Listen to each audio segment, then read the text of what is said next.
If it is or if it ain't, it's going to come out.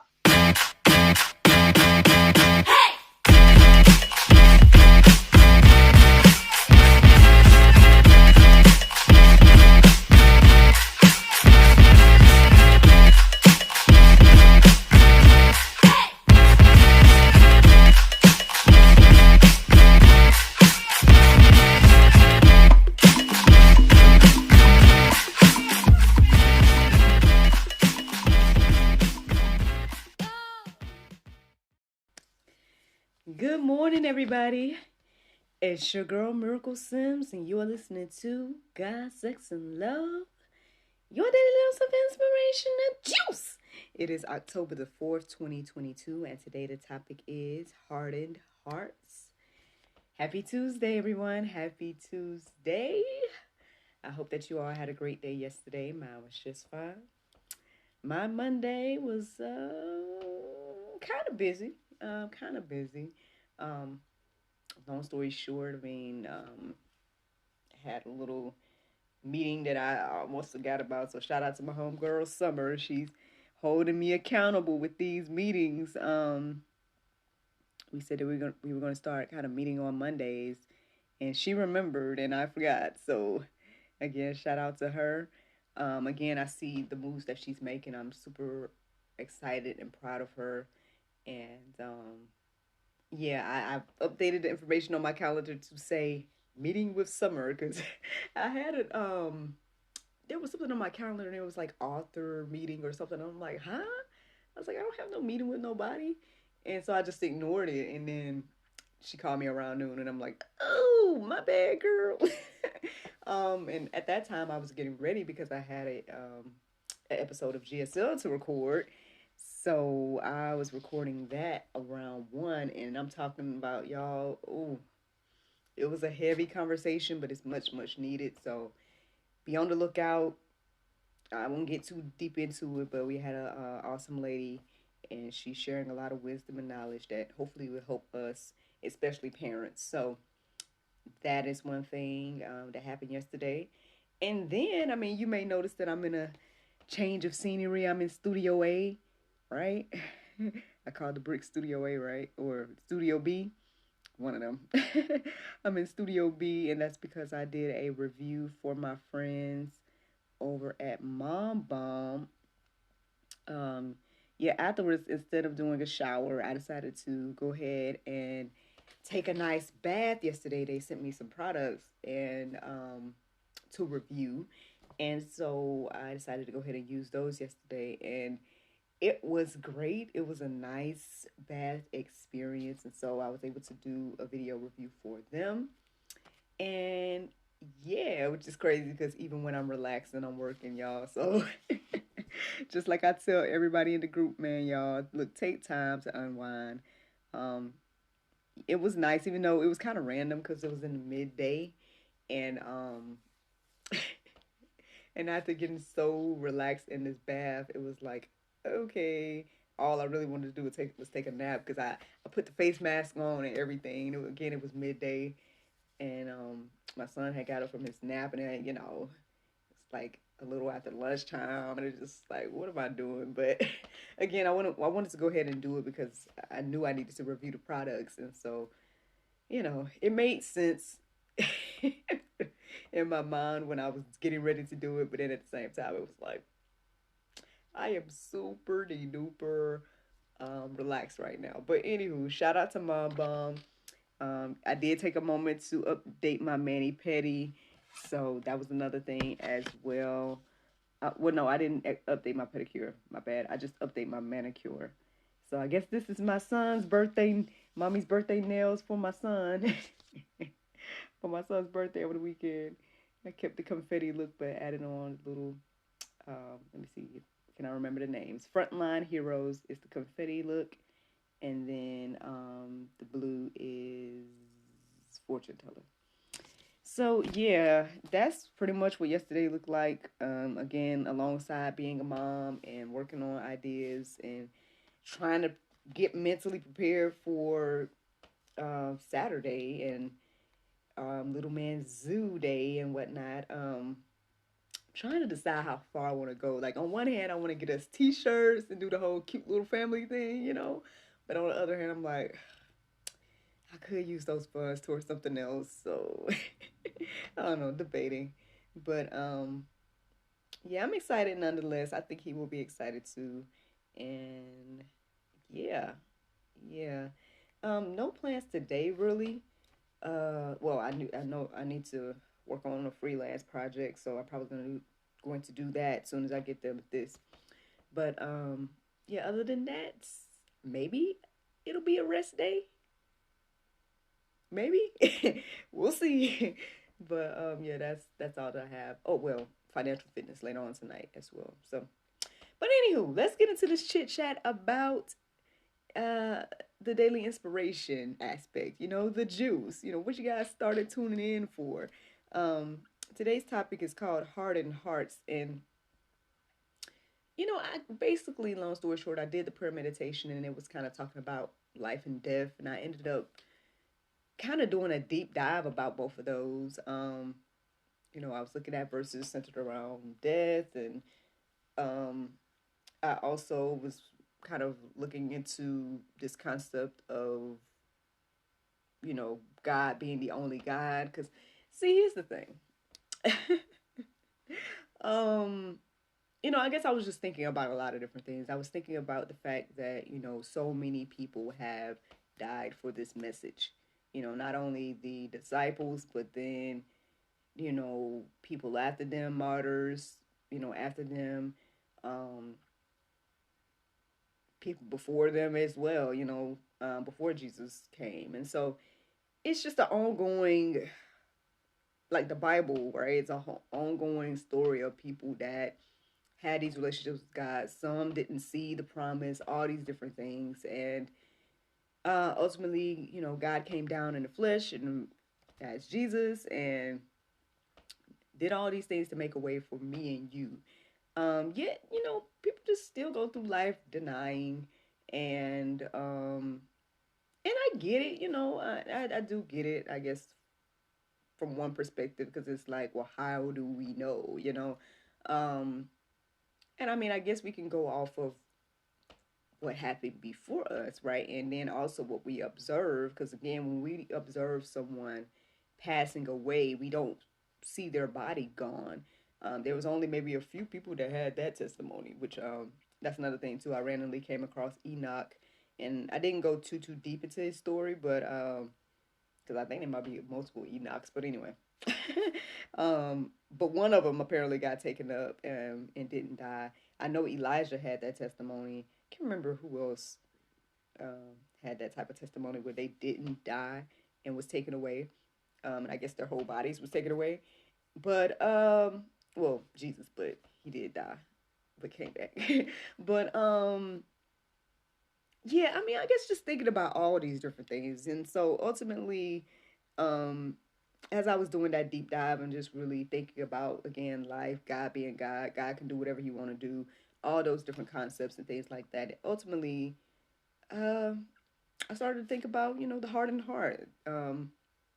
Again, no matter what, there's just some people that's going to reject Christ. And I don't believe that that's God's will. I think that He wants all of us to come, and that's why He made a way, right, for all of us. But at the end of the day, there are going to be people that reject the message, no matter what. And the interesting thing is, again, listening to cross-examine and whatnot definitely helped me get a better understanding and different perspective of all of that. Because, for example, like as I looked up verses centered around the hardened heart, and I'm seeing these accounts with Pharaoh, and at some point it says that the Lord hardens Pharaoh's heart. It kind of makes you ask those questions like, well, God, why did you do that? But then I mean, I guess again, as you study and don't just look at things that, and try to think you understand just by reading one verse. I mean, you'll see that Pharaoh hardened his heart multiple times before it said that God hardened Pharaoh's heart. And there's just so many things like that that's a little bit deeper than I think we understand.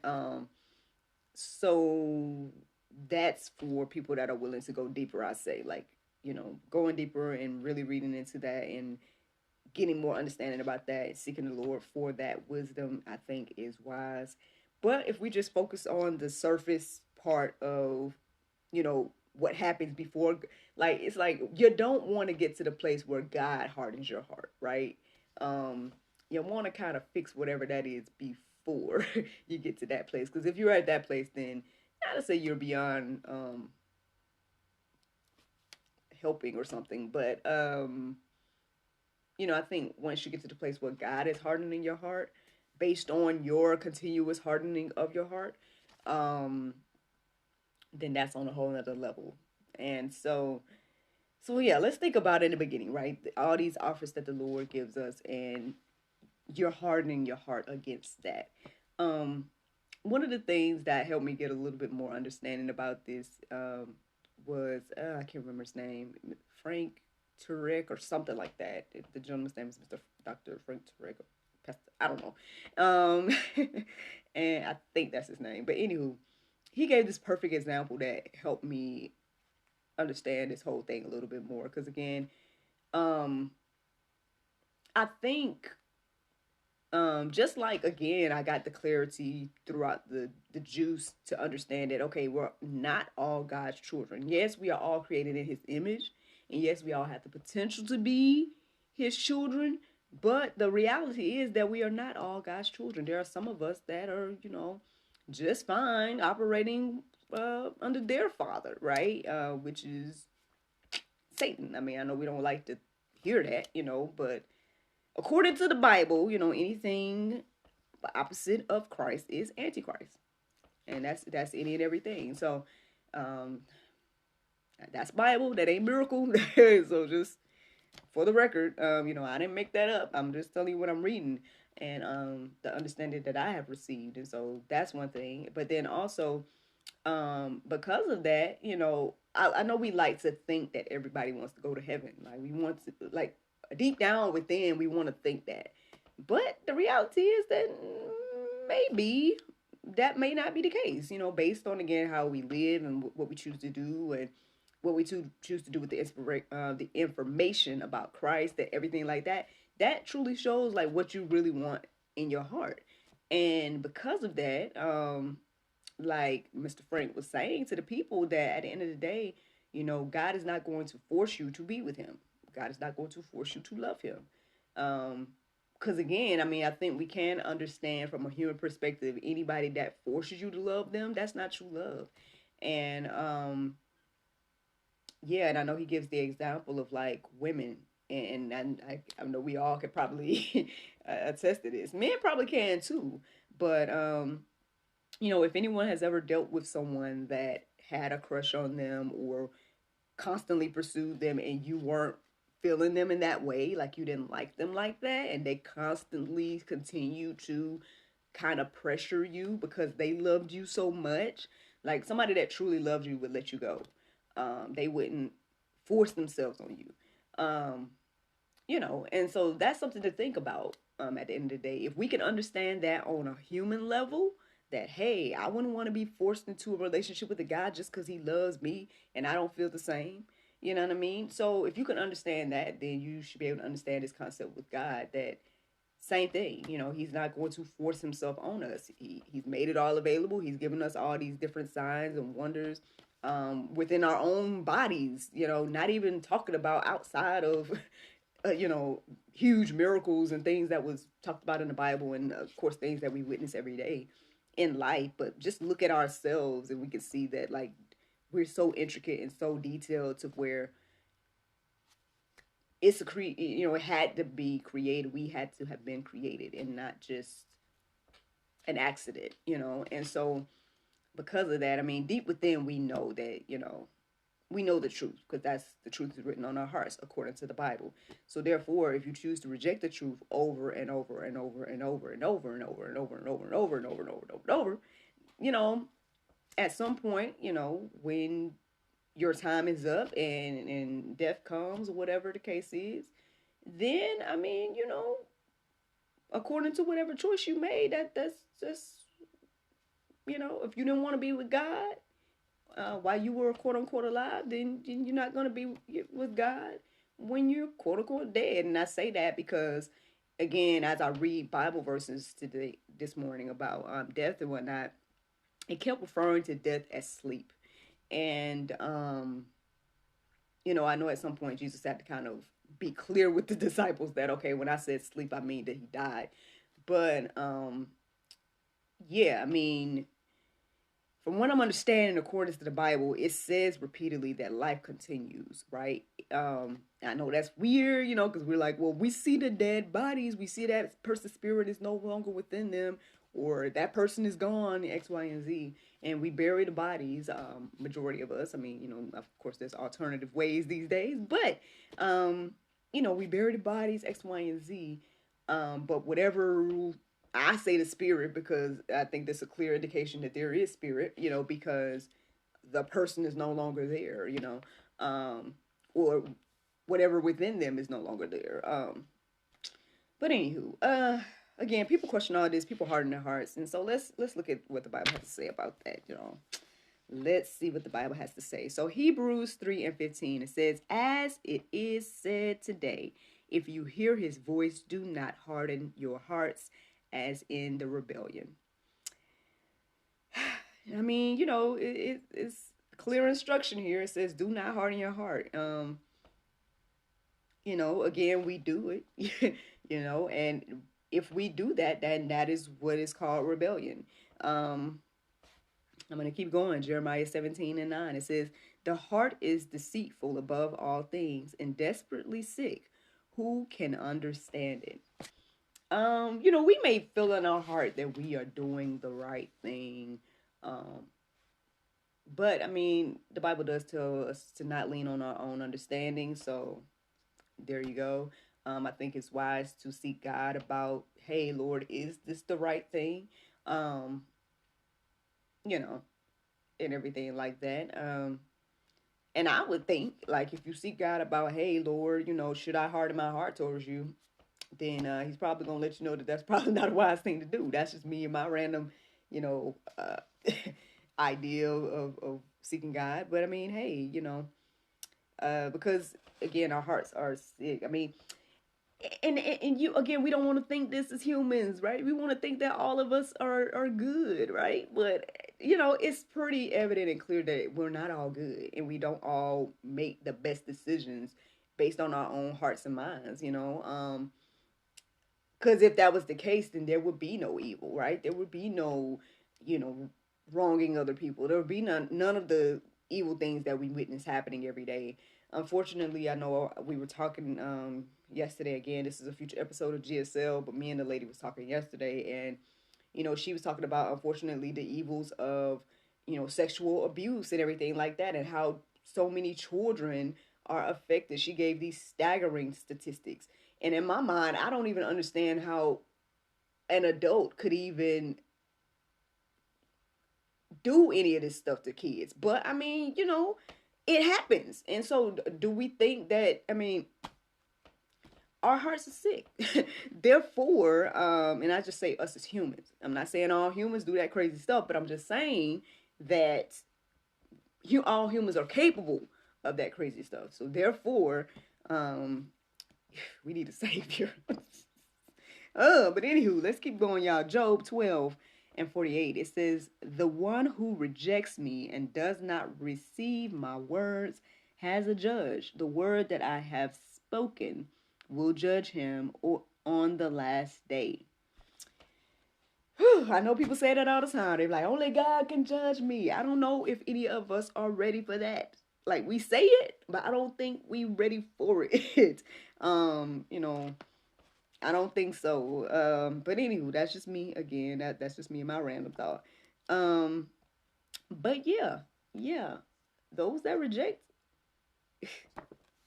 yeah, you have a judge. You have a judge at the end of the day, and basically, yes, the word that has already been spoken about what's going to happen. Like that. I mean, I don't even think there's anything else I could add or say to that. Um, because it's already written like what is to come, and so because of that, right, Jesus came to clean us up and clear us up of that. But if you reject that, then I mean, then you're kind of subjected to the wrath of God. And I mean, I know people ask all these questions. They're like, oh, why would God do that? But it's like, I mean, again, but we want justice. See, that's the crazy thing. It's like we understand the concepts when it's us, right? We understand, again, like the earlier example, if somebody was forcing you to love them and you didn't really want that, that would be wrong, right? And we understand that, right? But then we don't understand that God's not going to force himself on us in that same aspect, or again, we're like, well, why would God send people to hell? Well, at the end of the day, he didn't create hell for us. It's said there in the Bible. It's like, hey, this was created for the devil and the angels that rejected. Now, at the end of the day, if you decide that, hey, I don't want to be with God, that's the option, So who put you there? Like, it's not, did you put you there or did God put you there? Like, we like to think that it's God, but I mean, I don't know. I'm just saying, as you read the Bible, man, it's just one of those things that really just, I don't know, just really something to think about. Something to think about. Because, again, we ask these questions, but but on the flip side, what I was going to say earlier is that we want justice on earth. Like, when there's something that happens, and something that's wrong, and something that's done to us, we want justice, right? We want justice. We understand that then, but then we don't understand that when it comes to God. I don't know. Something to think about. Anyway, 1 Samuel 6:6 is, 1 Samuel 6:6. It says, why should you harden your hearts as the Egyptians and Pharaoh hardened their hearts? After he had dealt severely with them, did they not send the people away and they departed? I was writing this verse down this morning, and as I was reading it, I'm like, why don't we learn, man? We don't ever learn from our past. Like, I know people talk about history a lot, and they're like, it's so we don't repeat our history, da da da. But it's like, but that's all we do is repeat history. Like, we just keep doing the same stuff over and over again. It seems as if we would have learned, right, from previous nations before us. Like, none of them seem to have survived, right? God and his wrath. Like, I mean, now I can stand corrected. Now people can correct me if I'm wrong, but what I'm saying is, like, Egypt doesn't have the same glory that it used to have. Apparently, from what I'm understanding, Rome, Sodom and Gomorrah is not even around. Like, any of these nations that was ultimately judged by God is like kind of, not saying null and void, but the only memory of them is the word, really, and the testimonies about them. Like, when you look into historical things about them, it's like not much. Or so I don't know, it's just like, why don't we learn from past mistakes? That's something my mom taught me in my childhood, that hey, learn from other people's mistakes. You can see what they went through and make your decisions to not go through those things, and learn from other people's mistakes. So yeah, why don't we look at this account of Pharaoh? Let's look at these accounts of people in the past that reject God and see how it went for them, and then ultimately decide if that's what we want to do. Some people still, it don't matter, they still want to harden their heart. But I don't know, for those that I guess have eyes and ears to hear and see, let's just think about these things before we harden our heart against the Lord. I got one more verse today. It is Proverbs 28:14. It says, blessed are the ones who fear the Lord always, but whoever hardens his heart will fall into calamity. So, I mean, hey, there you go, y'all. That's the juice today. I mean, there's plenty of verses that you guys can peruse and let marinate on your heart, souls, and minds regarding all of this. I hope that this encourages you and inspires you to soften your heart a little bit today to the Lord. But I have one more thing, and that's the Bible verse of today, and that's Matthew 6:14. It says, for if ye forgive men their trespasses, your heavenly Father will also forgive you. Friends, I hope you all enjoyed this juice this morning. Thank you so much for listening to God, Sex, and Love, your daily dose of inspiration and juice. I pray you guys can go forth and have a wonderful day, and I look forward to talking to you all tomorrow, if the Lord's will. Bye-bye.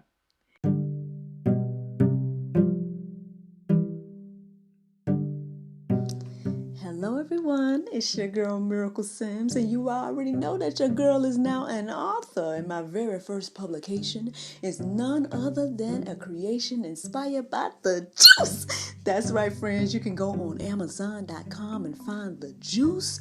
30-day Bible study journal. And this, friends, I hope and pray will help you create your own Bible study experience similar to the one that your girl here shares with you every day here on God, Sex, and Love.